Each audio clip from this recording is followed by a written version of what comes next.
दोस्तों, मैं राज बोल रहा हूँ और शेयर ट्रैक में आपका स्वागत है। परसों हमने जो वीडियो बनाई थी जिसमें हमने गिलियड के ऊपर वाले केस के बारे में डिटेल्स बताए, तो उसकी कई प्रतिक्रियाएं आई। हमारे इंग्लिश चैनल में भी आई और हमारे हिंदी चैनल में भी आई। और प्रतिक्रिया इस तरह की थी कि जो HIV पेशेंट्स हैं वो चाहते हैं कि कंपनियां जल्दी से जल्दी दवाइयां बना के दें। अगर इतने साल हो गई है HIV थेरेपी आने के लिए, अभी तक क्योर नहीं आई है, इसका मतलब ये है कि कंपनियां पैसे बनाने के लिए सब कुछ डिले कर रही है। और दूसरी ओर जो निवेशक हैं, जो इन कंपनियों में पैसा डालते हैं, इन्वेस्ट करते हैं, उनका कहना है कि पेशेंट्स को शुक्रिया करना चाहिए कंपनी का कि उनकी दवाइयों की वजह से पेशेंट जीवित है। तो ये दोनों जो है बहुत ही विपरीत एक्सप्रेशंस है और ओपिनियंस है, लेकिन दोनों दोनों अपनी अपनी जगह पर सच है। तो आज मैं आपको डिटेल बताने वाला हूं कि ये किस तरह से आप अपने को ये जो परिस्थिति है उसे देखना चाहिए और क्यों दोनों निवेशक भी सही है और पेशेंट भी सही है, और किस तरह से ये जो कॉन्फ्लिक्ट है उसको रिजॉल्व किया जा सकता है और किया जा रहा है। तो चलिए आज शुरुआत करते हैं इसी चीज के बारे में।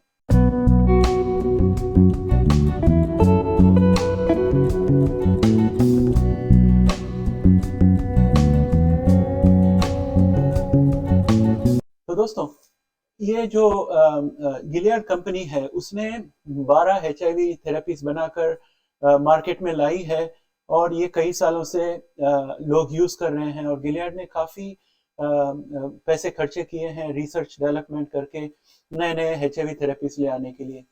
और उसी तरह से उन्होंने TAF TDF ये सब सीक्वेंस में डिस्कवर किया कि कोई इनिशियल टेक्नोलॉजी में अगर कोई प्रॉब्लम है तो उसको इम्प्रूव करने के लिए क्या करना चाहिए और इम्प्रूव टेक्नोलॉजी ले आना चाहिए। तो इस तरह से वो प्रयास कर रहे हैं। अभी अगर आप निवेशक के पॉइंट ऑफ व्यू से देखें तो कोई HIV थेरेपी बनाने में पैसा क्यों डाले जब डिजीज इतनी डिफिकल्ट है और उसको क्योर करना इतना मुश्किल है। उसके बजाय अगर उन्होंने इलेक्ट्रिक व्हीकल में इन्वेस्ट करे या उन लोग आईफोन वाली कंपनी एप्पल में इन्वेस्ट करे या माइक्रोसॉफ्ट में इन्वेस्ट करे तो उनको अच्छी तरह से प्रॉफिट भी होगा और कोई उनको कोसने वाला नहीं है। फिर भी निवेशक लोग भी फार्मास्यूटिकल्स में डालते हैं, बायोटेक में डालते हैं, हार्ट डिसीज में इन्वेस्ट करते हैं, लीवर डिजीज में इन्वेस्ट करते हैं, HIV थेरेपीज में इन्वेस्ट करते हैं। और वो इसलिए करते हैं क्योंकि उन्हें डाइवर्सिफिकेशन करना है, रिस्क मैनेजमेंट करना है। और जब निवेशक पैसे डालते हैं कोई कंपनी में, वो चाहते हैं कि उसका कोई रिटर्न हो। अभी आप समझ लीजिए, आप जवान हो, आप नौकरी कर रहे हो, कमा रहे हो और आप सेविंग्स करोगे और आपका सेविंग्स जो है उसमें आप सोचते हो कि जब आप रिटायर हो जाओगे तो वो सेविंग्स में से आपको कमाई मिलती रहेगी। तो कमाई किस तरह से आती है? या तो ब्याज पे से आती है जो बहुत कम होती है, या तो डिविडेंड से आती है जो कंपनी आपको प्रॉफिट में से हर हर साल या हर क्वार्टर में डिविडेंड दे। तो इस तरह से निवेशक लोग सोचते हैं कि जब उन्होंने 1 लाख रुपए अगर शेयर में डाले हैं तो उसका साल में उनको कितना मिलने वाला है। अगर कोई रिटर्न्स नहीं है तो वो उसमें पैसा नहीं डालना चाहेंगे। तो एक तरफ से ये बहुत ही जरूरी है कि जो भी कंपनी हो वो 1 साल में, 5 साल में या 10 साल में कम से कम निवेशक को रिटर्न्स देने चाहिए। अगर रिटर्न नहीं दे रही है तो फिर निवेशक उस क्षेत्र में पैसा नहीं डालेंगे। समझ लीजिए, सब HIV कंपनीज जो है उन्होंने जो इन्वेस्टर है उसको डिविडेंड नहीं दिया तो फिर कोई भी HIV रिसर्च में इन्वेस्ट करने को तैयार नहीं रहेगा, कोई पैसे नहीं डालेगा। तो फिर रिसर्च भी नहीं होगी, नए दवाइयां भी नहीं आएगी और क्योर भी नहीं आएगी। तो ये समस्या है। अगर HIV के हर एक थेरेपी को मुफ्त कर दिया जाए और HIV के थेरेपी बनाने वाले कंपनी को लताड़ दिया जाए तो ऐसे हो सकता है। और दूसरी तरफ आप देखो तो अगर कोई थेरेपी बनाने के लिए 10 साल लग रही है तो क्या वो 10 साल को 7 साल नहीं बना सकते? क्या वो 7 साल को 5 साल नहीं बना सकते? ये तो सवाल पूछना जरूरी है। तो फ्रॉम अ पेशेंट्स पर्सपेक्टिव, यानी कि पेशेंट के दृष्टिकोण से देखा जाए तो ये TAF 10 साल क्यों लगे मार्केट में आने के लिए, ये सवाल उठता है। तो फिर इसके अंदर बहुत सारी चीजें आती है। पहली बात यह है कि रिसर्च करनी चाहिए, रिसर्च के लिए पैसे चाहिए, पैसे जमा करने के लिए टाइम लगते हैं। अभी आप देखोगे कि AGT 103 जो है, वो जेफ गैल्विन ने पैसे डाल के वो कंपनी शुरू की और उसमें रिसर्च करके उसने एक लेवल तक लेके आया, लेकिन उसके पैसे खत्म होने को आ गए तो उसने अभी एड इम्यून बनाया और दूसरे कंपनी के साथ पार्टनरशिप करके इसके शेयर्स निकालने वाले हैं, ताकि निवेशक उसमें पैसा डालें और उस पैसे को इस्तेमाल करके फेज 2 क्लिनिकल ट्रायल खत्म करके आगे बढ़े। तो अभी ये गिलियड कंपनी जो है वो भी उसी तरह से पैसे डालकर रिसर्च करने, पैसे इकट्ठा करके फिर रिसर्च शुरू करने के लिए टाइम लगता है। फिर रिसर्च जब शुरू हो जाती है तो पहले उन्हें जो प्री क्लिनिकल ट्रायल करनी पड़ती है, यानी कि पेट्री डिश या टेस्ट ट्यूब में उसका प्रूफ निकालना पड़ता है। फिर उसके बाद उसको एनिमल्स में प्रूफ करना पड़ता है।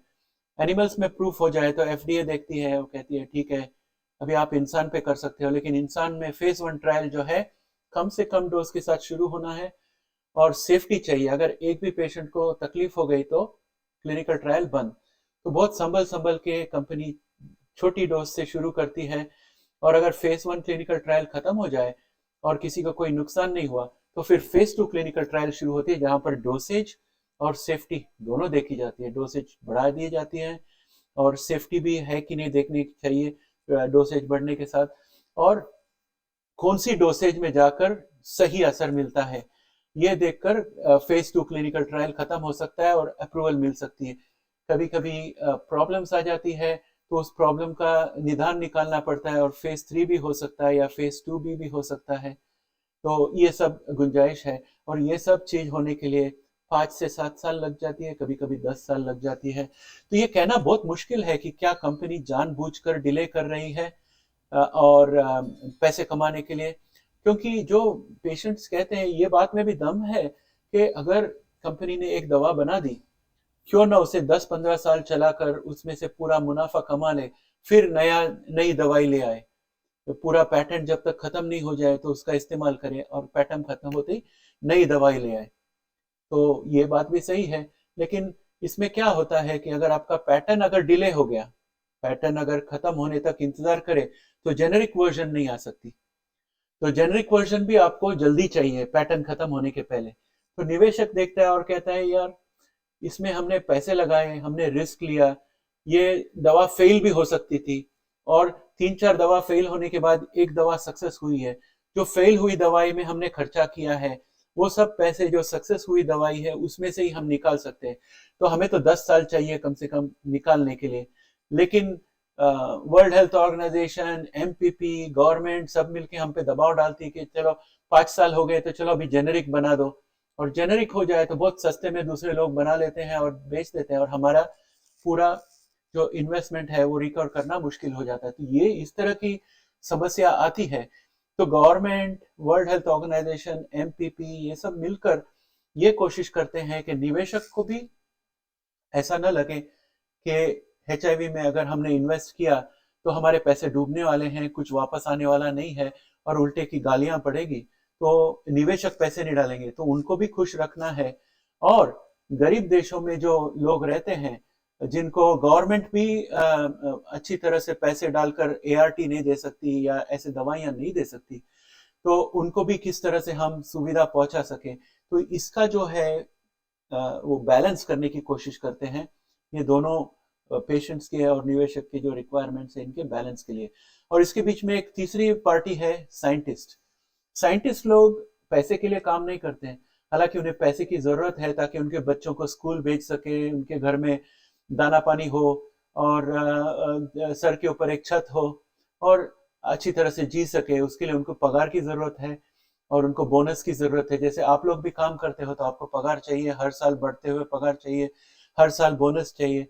साइंटिस्ट को भी वो चाहिए। उसके अलावा बहुत सारे साइंटिस्ट सिर्फ पगार के लिए काम नहीं करते, उन्हें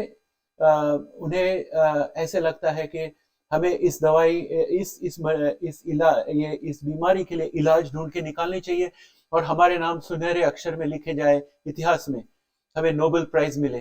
तो इसके लिए भी साइंटिस्ट लोग काम करते हैं। और ये सब की वजह से HIV की ट्रीटमेंट जो है आज तक रिसर्च जारी है, 30 साल होने के बावजूद आज तक लोग रिसर्च कर रहे हैं इसी के वजह से।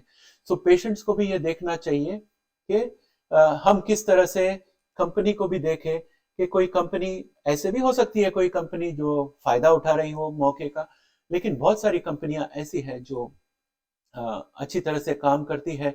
और ये जो किसी ने कहा था कि कमेंट में कहा था कि लोग चांद तक पहुंच गए, अभी तक HIV का इलाज नहीं आया, तो मेरा मेरा जवाब यही है कि हमें चांद में भी जाना है और HIV का भी इलाज निकालना है। ऐसे नहीं कि पूरी दुनिया को रोक के रखो, पहले HIV का इलाज निकालो फिर बाद में बाकी सब देखो, ऐसे नहीं होता। हमें सब कुछ एक साथ करना है, हमारे में काबिलियत भी है। दोस्तों, ये HIV वायरस जो है ये बहुत ही खतरनाक वायरस है। वो इसलिए इसकी इलाज इसलिए नहीं निकल पाती क्योंकि HIV वायरस जो है वो रेट्रो वायरस है, यानी कि हमारे DNA में जाके बैठ जाता है। पॉइंट नंबर 1, एक बार हमारे DNA में जाके बैठ जाए तो हमारे DNA को हम क्या कर सकते हैं? हमारे शरीर में DNA तो होना ही है, अगर हमारा DNA नहीं है तो हम भी नहीं है। तो वो अंदर बैठ जाता है DNA के अंदर, और हमारे DNA के साथ ही वो मल्टीप्लाई होता है। तो ये पॉइंट नंबर 1 है। पॉइंट नंबर 2, हमारे शरीर में जो डिफेंस सिस्टम है, आप समझ लीजिए अपने शरीर के अंदर एक आर्मी है जो बाहर से कीटाणु आती है उसके साथ फाइट करती है। वो आर्मी के सब सोल्जर्स जो है वो है CD8 टी सेल्स, वो है B सेल्स और सब। तो इन सब का जो कमांडर है वो है CD4 टी सेल, इनका जो सेनापति है वो CD4 टी सेल है। और ये HIV जो है CD4 टी सेल के अंदर ही जाके बैठता है और उसके अंदर ही हमारे DNA के अंदर शामिल होके मल्टीप्लाई करके CD4 टी सेल को फोड़ देता है और बाहर उसकी कॉपीज लाता है और नए CD4 टी सेल के अंदर जाके बैठता है। जब सारे CD4 टी सेल शरीर में खत्म हो जाए तो एड्स हो जाती है, और तभी हमारे शरीर में CD8 भी होती है, B सेल्स भी होती है, लेकिन उनको आदेश देने वाला सेनापति नहीं है, तो उसकी वजह से सर्दी जुकाम से भी इंसान मर सकता है। तो इसके लिए ART जो है वो ये CD4 टी सेल को प्रोटेक्ट करती है HIV को मार मार के, ताकि HIV का लोड बहुत कम हो ब्लड में और वो CD4 टी सेल के अंदर न जाए, और CD4 टी सेल जो है वो B cell, CD8 T cell सबको निर्देश दे सके कि ये कीटाणु आई, इसको मारो पकड़ो, जो है वो सब वो कर सके। एक बार सेनापति चला जाए तो आर्मी कुछ नहीं कर सकती, आर्मी को पता भी नहीं चलेगा कि ये दुश्मन कौन है, तो आर्मी तो वहीं रहेगी। दुश्मन अपना जो है जो करना है वो करके चला जाएगा। जो दुश्मन जब CD4 को खत्म कर देता है तो एड्स हो जाती है, तभी तक HIV रहती है, ह्यूमन इम्यूनोडेफिशिएंसी वायरस। तो ये जो है इसके वजह से सेकंड कठिनाई है। और तीसरी कठिनाई ये है कि आप समझ लीजिए किसी ने शहर में बॉम्ब लगा दिया, हाँ, और उसका एक तस्वीर मिल जाती है कैमरा से, और पुलिस ने चारों तरफ डाल दी तस्वीर कि देखो ये इंसान है, इसने बॉम्ब लगाई है, कहीं भी इसे दिखे तो आप पकड़ लो। लेकिन अगर वो इंसान उसकी हुलिया बदल ले कि उसने सर मुंडवा लिया और दाढ़ी मूछ भी निकाल दी और चश्मा पहन लिया, तो बिल्कुल अलग दिखता है, तो उसको पकड़ना मुश्किल पड़ जाता है। उसी तरह से HIV जो है इसकी म्यूटेशंस बहुत होती है, इसलिए HIV के एक रूप के ऊपर अगर आप दवा बनाओ तो HIV रूप बदल लेता है और दवा उसको टारगेट नहीं कर पाती, और बदला हुआ रूप के साथ वो शरीर पे हावी हो जाता है। तो इसे कहते हैं वेरिएशंस। तो HIV के वेरिएंट्स हैं और वेरिएंट्स बहुत जल्दी बनते हैं, उसकी वजह से उसको टारगेट करना बहुत मुश्किल पड़ जाता है, और उसी के वजह से इतनी डिले हुई है। ऐसा नहीं है कि कोई फार्मास्यूटिकल कंपनी जानबूझकर इसे डिले कर रही है। और दोस्तों, जब प्राइसिंग का सवाल आता है तो किस तरह से ये जो गवर्नमेंट है और संस्थाएं हैं ये पेशेंट्स की ज़रूरत और कंपनीज की ज़रूरत दोनों को मैच करती है। अभी सिकल सेल डिजीज नाम की एक डिजीज है जिसका इलाज कुछ ही महीनों में आने वाला है। सक्सेसफुल हो गया है क्लिनिकल ट्रायल्स में, फेज 1 में सक्सेसफुल हो गया है, फेज 2 खत्म होने को आया है, कोई प्रॉब्लम नहीं है, वो सक्सेस होने वाली है दिसंबर में। 2 कंपनियों की थेरेपी आ रही है सिकल सेल डिजीज के लिए। एक का नाम है एक्सासेल क्रिस्पर थेरेपेटिक्स का, दूसरे का नाम है लोवोसेल जो है ब्लूबर्ड बायो का। तो ये 2 है जो दिसंबर के आसपास आने वाले हैं सिकल सेल डिजीज के लिए। और ये डिजीज है जेनेटिक मेडिसिन इसके लिए बनाई गई है, और अगर इनको ये medicine day life long cure हो जाती है, एक इन्फ्यूजन से पूरा लाइफ का क्योर हो जाती है। तो इसका प्राइस लगाया है ICER नाम की एक संस्था है, ICER। वो जो है स्टडी करती है हर एक बीमारी को और पेशेंट के सिचुएशन को और patient advocacy group, government advocacy group, pharmaceutical industry group सबके साथ मिलकर बात करके वो ढूंढ निकालती है कि अगर एक पेशेंट को सिकल सेल डिजीज है तो वो कितने साल जी सकता है, और उतने साल के उसके जीवन में कितनी बार उसको सिकल सेल डिजीज का वीओसी एपिसोड होगा। वीओसी एपिसोड बहुत पेनफुल होती है और ब्लड ट्रांसफ्यूजन देना पड़ता है पेशेंट को बचाने के लिए। तो साल में 3.5 बार लगभग एवरेज उनको वीओसी होती है, यानी कि बहुत परेशानी है, और हर बार हॉस्पिटल में जाके उनको ब्लड ट्रांसफ्यूजन देनी पड़ती है, और वो ब्लड ट्रांसफ्यूजन के चक्कर में कभी अलग बीमारियां भी हो सकती है। तो ये सब का जो खर्चा है वो निकाल कर आईसीईआर ने बताया है कि अगर एक पेशेंट को ऐसा एक दवा दे दे ताकि ये पूरा लाइफ लॉन्ग के लिए उसका सिकल सेल डिजीज क्योर हो जाए, तो जिंदगी भर में वो पेशेंट जो है $2 मिलियन की जितना खर्चा करेगा जीवित रहने के लिए। और उसके साथ उसको परेशानी भी होगी क्योंकि हर साल 3.5 बार उसको ब्लड ट्रांसफ्यूजन की जरूरत पड़ेगी, दुख दर्द झेलना पड़ेगा और खर्चा करना पड़ेगा। वो सब खर्चा मिला के $2 मिलियन होते हैं। तो इसका मतलब ये है कि ये थेरेपी की जो प्राइस है वो 2 मिलियन है। फिर उसके बाद गवर्नमेंट्स और हेल्थ एजेंसीज और इंश्योरेंस कंपनी सब मिलकर प्लान करती है कि किस तरह के पॉलिसी दिया जाए ताकि पेशेंट को कम खर्चा हो और कंपनी को उसके $2 मिलियन मिल जाए, और पेशेंट को दवाई मिल जाए, और कंपनी जो है उसकी जो 10 साल के पैटेंट के पीरियड है उसके अंदर उसका खर्चा और प्रॉफिट्स निकाल ले, उसके बाद उसको जेनरिक बना दे और जेनरिक में और सस्ते में मिल जाएगा। तो ये इस तरह से गवर्नमेंट और कई संस्था, आईसीआर जैसे संस्था और एमपीपी जैसे संस्था काम करके सॉल्यूशंस ले आती। लेकिन दोस्तों, इंसान ने पैसे का आविष्कार किया, उसके बाद से जो है इंसान की जो स्वार्थ है वो हमेशा हर चीज में आड़े आती है। आपको मिसाल के तौर पे ये बताऊं कि अगर मैंने शायद आपको पहले भी बताया हुआ है, ये जो जेनरिक ड्रग्स आती है वो जेनरिक ड्रग्स जो है एकदम सस्ते में दवा देती है, लेकिन प्रॉब्लम ये है कि जिस कंपनी ने रिसर्च एंड डेवलपमेंट करके 6-7 साल या 8 साल पैसे खर्चा करके वो ड्रग को एफडीए के थ्रू क्लिनिकल ट्रायल वगैरह करा के अप्रूव करा के लिया है, उसे उसका खर्चा किया हुआ पैसा वसूल करना है, और वो पैसा वसूल हो जाए और उसके शेयर होल्डर्स को डिविडेंड दे तो फिर वो कंपनी चल सकती है। तो हमेशा कंपनी देखती है कि हर साल हम हमारे शेयर होल्डर को डिविडेंड दें और उनको खुश रखे, ताकि वो हमारे शेयर्स को बेचकर हमारा शेयर को डाउन करके हमारी कंपनी को बंद न कर डाले। तो उसके लिए कोशिश करते रहती है। तो अगर एक कंपनी सक्सेसफुल हो जाए एक थेरेपी ले आने में, तो थेरेपी की भाव तो हाई रहेगी ही, क्योंकि गवर्नमेंट भी खड़ी है, पेशेंट्स भी खड़े हैं कि हमारे को जेनरिक दवा चाहिए। तो इसलिए हमेशा प्राइस हाई होता है ताकि कंपनी अपना पैसा निकाल सके और शेयर होल्डर को रिटर्न दे सके ताकि कंपनी जारी रहे। लेकिन कंपनी को पता है 5-6 साल के अंदर जेनरिक बनाना ही पड़ेगा, और जब जेनरिक आ जाती है तो जेनरिक कंपनीज जो है उनको कोई खर्चा नहीं है, उनको सीधा फॉर्मूला लेके मैन्युफैक्चर करके बेचना है। तो जेनरिक कंपनी बहुत सस्ते में दे सकती है। जो मेन कंपनी जो है उसको अगर 1 लाख रुपया लगता है डोज का, तो जेनरिक कंपनी आपको 10,000 में दे सकती या 500 में दे सकती, इतना सस्ते में दे सकती। उसे सिर्फ प्रोडक्शन कॉस्ट की जरूरत है प्लस उसमें प्रॉफिट। तो जब कोई भी ड्रग पहली बार जेनरिक होती है तो उसमें बहुत मुनाफा रहता है जेनरिक कंपनीज को। तो 5-6 जेनरिक कंपनीज एक साथ टूट पड़ते हैं और प्राइस काफी कम रहता है ओरिजिनल कंपनी से, लेकिन फिर भी उसमें प्रॉफिट ज्यादा रहती है इन लोग के लिए। फिर जो ओरिजिनल कंपनी है उसकी दवा बिकना कम हो जाती है, और जैसे जैसे उसकी दवा बिकना कम हो जाती है तो ओरिजिनल कंपनी सोचती है कि मुझे डिविडेंड देते रहना है शेयर होल्डर को, इसलिए मैं दूसरी दवा बनाऊंगा। तो वो कंपनी पैरेलल में दूसरी दवा बनाती है और वो अप्रूव हो जाती है, तो कंपनी उसके ऊपर ध्यान देती है और ये दवा बनाना बंद कर देती है। और ये जेनरिक कंपनी जिसने उसके लाइसेंस ले रखी है वो लोग आपस में कंपटीशन करने लगते हैं और इनकी जो मार्जिन है कम होते जाती है, क्योंकि आपस में कंपटीशन में वो लोग भाव घटाते जाते हैं। फिर ऐसा हो जाता है कि मार्जिन इतनी कम हो जाती है कि बहुत सारी कंपनीज को लगता है कि अभी यह दवा में दम नहीं है, एक नई दवा अभी जेनरिक बनी है, उसकी पैटेंट खत्म हो रही है, तो हम वो बनाएंगे। तो इस चक्कर में क्या होता है कि वो जेनरिक दवा भी बंद हो जाती, ओरिजिनल दवा भी बंद हो जाती, पेशेंट फंस जाता है। तो ऐसे भी हुआ है कई बार।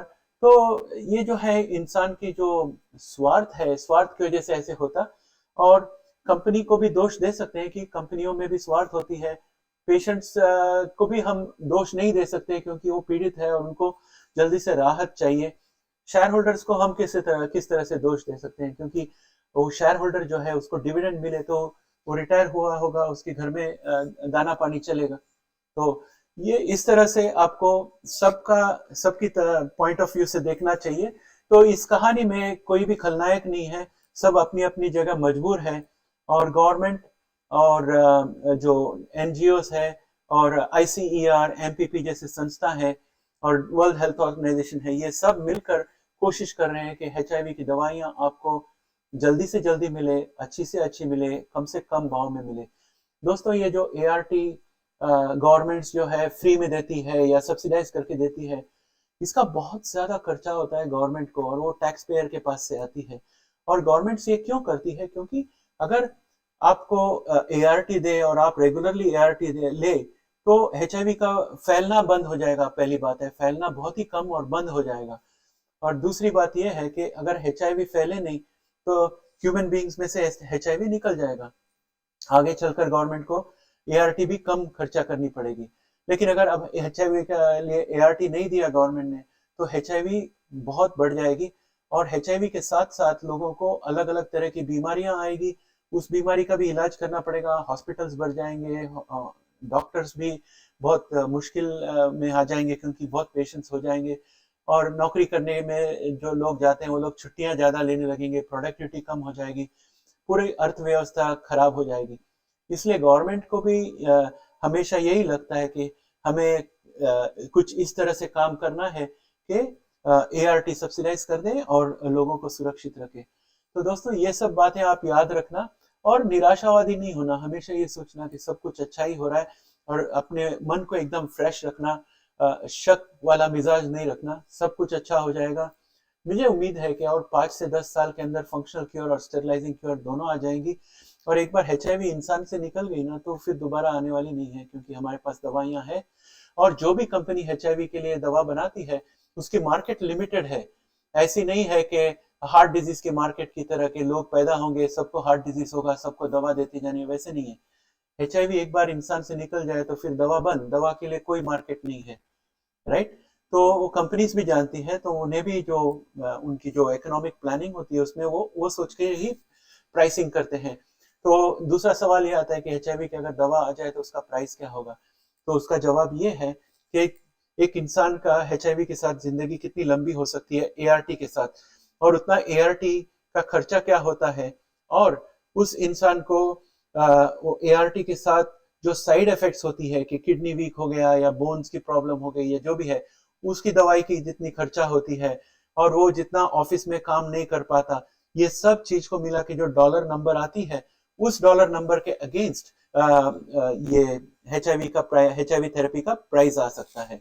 वो एक बार वो थेरेपी दे दे तो जिंदगी भर क्योर हो जाए, ऐसी अगर एचआईवी थेरेपी आ जाए तो उसका उस तरह से प्राइसिंग होगा। और वो प्राइसिंग एक बार पता चल जाए उसके बाद कंपनी देखेंगे कि ये प्राइस में हम कितना डोज बेचेंगे तो हमारा ब्रेक इवन होगा, यानी कि हमने जितना पैसा इन्वेस्ट किया वो निकल जाएगा। फिर उसके बाद प्रॉफिट मार्जिन देखेंगे कि हमारे शेयर होल्डर्स को इतना हमको देना है। और वो जब हो जाए तो वो लोग भी गवर्नमेंट, डब्ल्यूएचओ, एमपीपी सबके साथ एग्री हो जाएंगे कि ठीक है, जेनरिक में हम अभी जेनरिक बनाने के लिए हम तैयार हैं, हम टेक्नोलॉजी ट्रांसफर करेंगे। तो ये है दोस्तों ये होल प्रोसेस। इसी तरह वीव ने कैबेटोग्राविर दिया है सिप्ला और अरबेंदो को, तो अभी वो लोग मैन्युफैक्चर करेंगे तो काफी सस्ता मिलेगा। इसका मतलब ये है कि वीव जो है उसका कुछ ही सालों में कैबेटोग्राविर से जो उनकी कमाई है वो बंद होने वाली है, तो उनको दूसरी दवाई बनानी पड़ेगी जिससे वो कमाकर उनके शेयर होल्डर को पैसे दे और कंपनी को चालू रखे। तो उम्मीद है दोस्तों आप लोग को समझ में आ गया होगा ये pricing dynamics, socio economic, political जो इसके एंगल है, और निवेशक किस तरह से देखते हैं, साइंटिस्ट किस तरह से देते हैं, कंपनी किस तरह से देखती है, पेशेंट्स किस तरह से देखते हैं, और इन सब का जो है बैलेंस किस तरह से होना चाहिए। तो इसके साथ दोस्तों मैं ये वीडियो यही समाप्त करता हूँ। फिर मिलेंगे अगले वीडियो में। जय हिंद।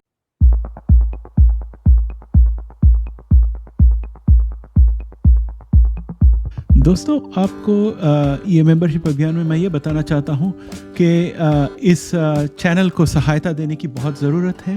आप यहाँ जो ज्वाइन बटन देखते हो, कोई भी मेरे वीडियो के नीचे ज्वाइन बटन होगी और उस ज्वाइन बटन को आप अगर दबाओगे तो एक स्क्रीन इस तरह का खुलेगा जिसमें आपको 3 लेवल मिलेंगे मेंबरशिप बनने के लिए। तो पहला है प्योर सपोर्टर्स, दूसरा है सपोर्टर प्लस, तीसरा है मनी बैग्स। प्योर सपोर्टर के लिए सदस्यता जो यहाँ है वो आपको इंडियन रुपीस में आएगी और आप ये ज्वाइन बटन, आपको सिर्फ ज्वाइन बटन दबाना है और डिटेल्स देने हैं बस। इसमें कोई कोड की ज़रूरत नहीं, किसी चीज़ की ज़रूरत नहीं। आज ही ज्वाइन कर लीजिए मेंबरशिप में और हमारे चैनल को सहायता कर दीजिए। तो दोस्तों यहाँ आप देखोगे हमारे जो 10 सदस्य हैं जिन्होंने मेंबरशिप लिया है उस तरह से, और मैं चाहता हूँ कि आपका भी नाम यहाँ पर जल्दी से जल्दी शामिल हो जाए। जल्दी से आज ही बटन दबा दीजिए, ज्वाइन बटन, और ज्वाइन कर लीजिए।